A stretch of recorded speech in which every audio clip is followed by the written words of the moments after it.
دنیا سے ایسا تعلق رکھو جیسا تم آگ سے رکھتے ہو کہ اس سے بچاؤ بھی کرتے ہو اور اس سے فائدہ بھی اٹھاتے ہو، کیونکہ حد سے بڑھا ہوا تعلق نقصان دیتا ہے۔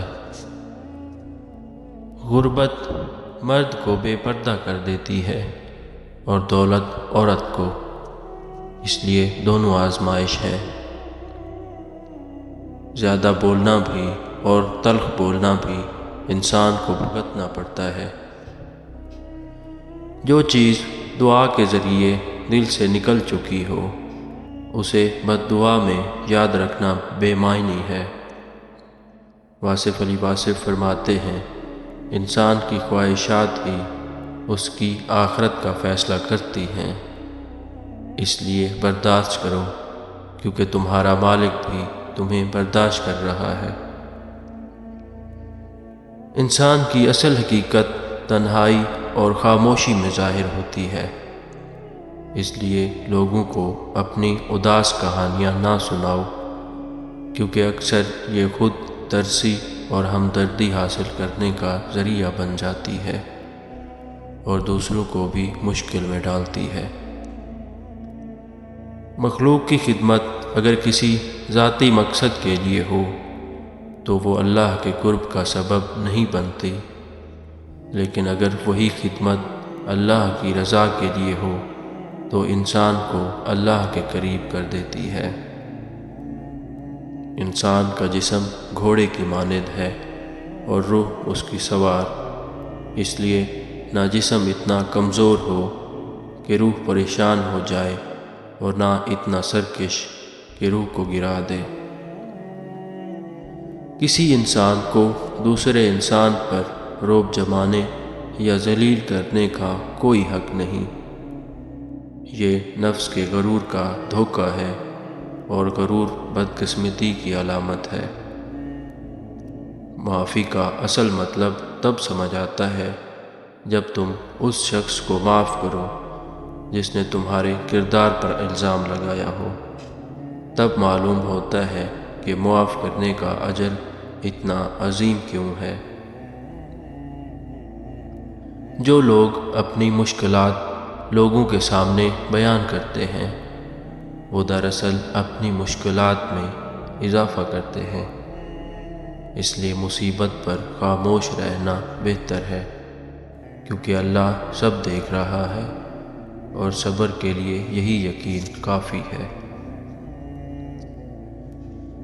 جس کے کان نیکی کی بات سننے کے لیے بند ہوں اسے چھوڑ دو، اس سے بحث نہ کرو اور لوگوں کو شرمندہ نہ کرو، کیونکہ اللہ نے ان کے دلوں پر مہر لگا دی ہوتی ہے۔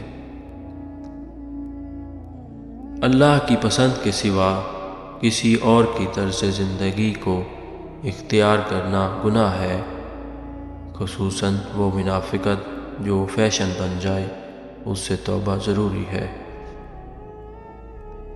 کسی کی محبت میں مداخلت نہ کرو اور اللہ کے کلام کے معنی اپنی مرضی کی لغتوں سے مت گھڑو، اللہ جانے اور اس کے بندے جانے۔ اگر تم کائنات کے مالک سے دوستی کر لو تو پوری کائنات تمہیں اپنی لگنے لگے گی، اگرچہ اس دنیا کی بھیڑ میں کبھی کبھی ہی کوئی اپنا ملتا ہے، لیکن جو ہجوم میں اپنے کو پہچان لے وہ بہت بڑی نعمت ہے۔ جھوٹا انسان اگر نماز بھی پڑھے تو جھوٹا ہی رہتا ہے، حتیٰ کہ اگر وہ بظاہر کسی بڑے منصب پر بھی پہنچ جائے۔ سچائی یہ ہے کہ جھوٹ کو جھوٹ اور سچ کو سچ کہا جائے، اور جو بات سمجھ نہ آئے اسے بے جھجک نہ سمجھنے کا اعتراض کیا جائے۔ اس دنیا میں ٹھہر جانے والوں سے محبت نہ کرو، کیونکہ یہ دنیا پردہ ہے، اصل منزل نہیں۔ ہر آنکھ روئی ہے، کوئی آنکھ ایسی نہیں جو غم سے خالی ہو، اور وعدہ تب پورا ہوتا ہے جب ایک مل جائے تو دوسرے کو چھوڑ دیا جائے۔ جیسے باہر دھوپ اور سایہ ہے، ویسے ہی انسان کے اندر بھی روشنی اور اندھیرا ہے۔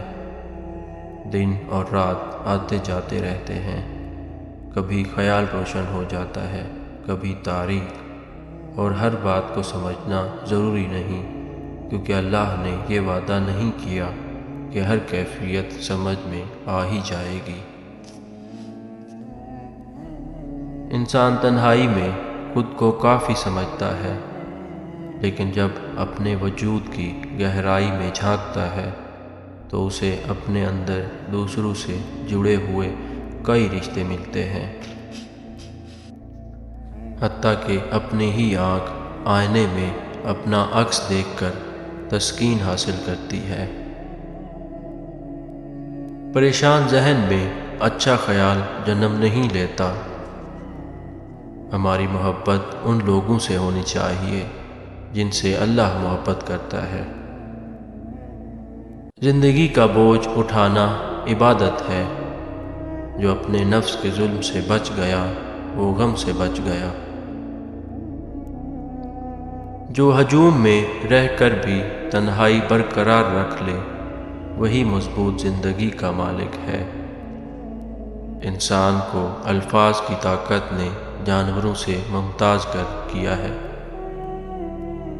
سب سے بھاری دن وہ ہوگا جب اعمال کے مطابق انصاف ہوگا، اور سب سے آسان دن وہ جب ایسا انعام ملے گا جس کا وہ حقدار نہ تھا۔ دعا کرتے وقت یہ خیال ضرور رکھو کہ تمہاری دعا کسی دوسرے کا حق نہ مار لے۔ جن لوگوں کی فطرت نفرت ہو انہیں محبوب کا راستہ نصیب نہیں ہوتا، جبکہ محبت رکھنے والا خود ہی محبوب پا لیتا ہے۔ نا امیدی کے بعد ہی کامیابی کا قدم آتا ہے۔ عقل مند وہ ہے جو فنا ہونے والی چیزوں کو چھوڑ کر باقی رہنے والی حقیقتوں پر غور کرے۔ بندے کے لیے سب سے خوبصورت عمل وہ ہے جو وہ اللہ کی محبت حاصل کرنے کے لیے کرے، کیونکہ اسی نے دنیا کی ہر چیز میں سوال رکھا ہے اور اسی نے ان کے جواب کا علم عطا کیا۔ انسان میں ہر خواہش حاصل کرنے کی طاقت موجود ہے، بشرطیہ وہ محنت کرے، کیونکہ محنت غلام کو بھی سلطان بنا سکتی ہے۔ اللہ نے اس دنیا کی بنیاد اسباب پر رکھی ہے اور کامیابی کا سبب محنت کو بنایا ہے۔ یاد رکھو، صحبت میں بڑی تاثیر ہوتی ہے۔ جیسے بیج مٹی اور پانی کی صحبت میں پروان چڑھتا ہے، ویسے ہی انسان اپنی صحبت میں ڈھلتا جاتا ہے۔